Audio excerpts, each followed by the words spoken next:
Kayleigh, what are your expectations moving forward? I mean, look, I feel there are deep issues with this gag order. This is someone running for president who cannot address a live political issue. And whatever you think of the Trump trial, it is certainly going to affect the campaign.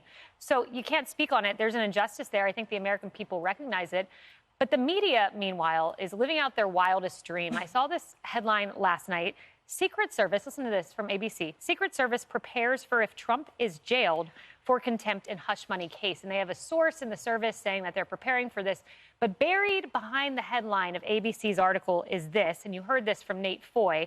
It's an assistant district attorney, Chris Conroy, who said, "We are not yet seeking an incarceratory penalty, but the defendant seems to be angling it." In other words, the DA is not even asking for this, but ABC is running with that headline. If you hop on CNN, last point, Secret Service, New York City Corrections Department discussing what to do if Trump jailed.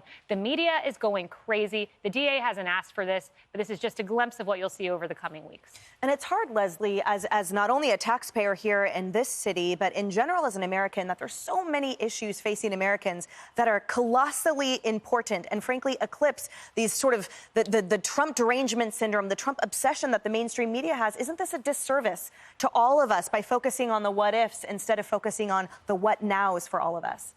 Well, I think there's reporting and there's speculation. Sadly, we've gotten into people doing both. With respect to the gag order, I have to say I somewhat agree with you that he should be able to post certain things. Really, you're not supposed to, when you have a gag order, speak about what's going on in the courtroom, certainly not speak about any potential jurors dismissed or otherwise. And the fact that they're just fining him $1,000, every time there's a violation. What did he say? Basically, he'll take out his checkbook and he'll keep doing it. So I don't really know where this is going to go.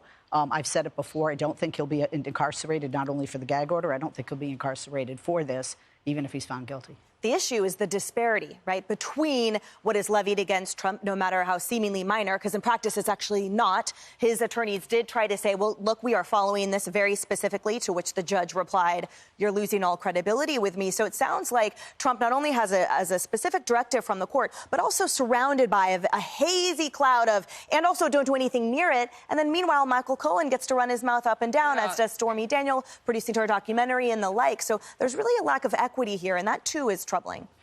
Yeah, I don't know if I'm thirsting for equity with a former or current sex film worker, and Stormy Daniels, but I will tell you this, for Michael Cohen and David Pecker, who have testified in this trial, I mean, Michael Cohen went to prison for lying. David Pecker's statements reportedly have not been consistent.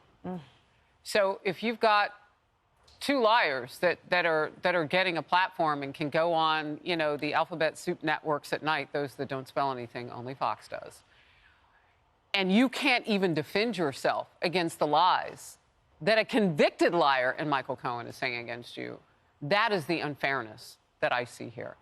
And, I don't know where Stormy Daniels falls in telling the truth or not, but certainly somebody who went to prison, who was your former attorney, can do some real damage if you can't at least say, no, this is what the truth is, and you can't defend yourself. I mean, that's not just only fairness. It seems it's an injustice. And it's a reason to let this go and move on to the next. And if they want to then reset and say, OK, we're going to start the table all over again, and from here on out, $1,000 per thing, Trump's got enough to talk about. He's back on the campaign trail when he can be. He's talking American people's, troubles and woes under this current administration, which, by the way, is the silver lining for him with the gag order. Charles, I want to talk to you about something, and it's the fact that, I think as tends to get lost under the focus on the micro, that this is the first time a former president has been criminally prosecuted, right, in trial. And it's been he's paraded around as if he's some beast. And I note that you would think the impression of, the appearance of pure objectivity, of steadfast commitment to impartiality would be so much higher. But it seems here the opposite, that really the neutral is the appearance of partiality, and that line between the legal standard and the daytime standard seems to have been just widely disproportionate now, with the judge saying, it's fine that I donated. No, it's fine this. It's sort of not fine, because this is quite possibly the most important trial we've seen in quite some time. Why not give this the highest reverence possible so that ensures impartiality and our faith? But the fact is, there is no impartiality, and that's why those things exist that you just described, and that's why everyone is saying no, it's not a big deal. What his daughter does, who he voted for, who he donates to. And I think, Harris, I want to piggyback on what she was talking about, because really you have two cases going on. There's that courtroom, then there's the court of public opinion. And if the court of public opinion can be swayed for someone running for the highest office in the land without the inability to be able to respond to that, that is so unfair, particularly considering the merits or lack of merits in this particular case. Bingo. It is absolutely ridiculous that this is happening during this campaign season. And many say it's ridiculous that it's happening at all. That's right.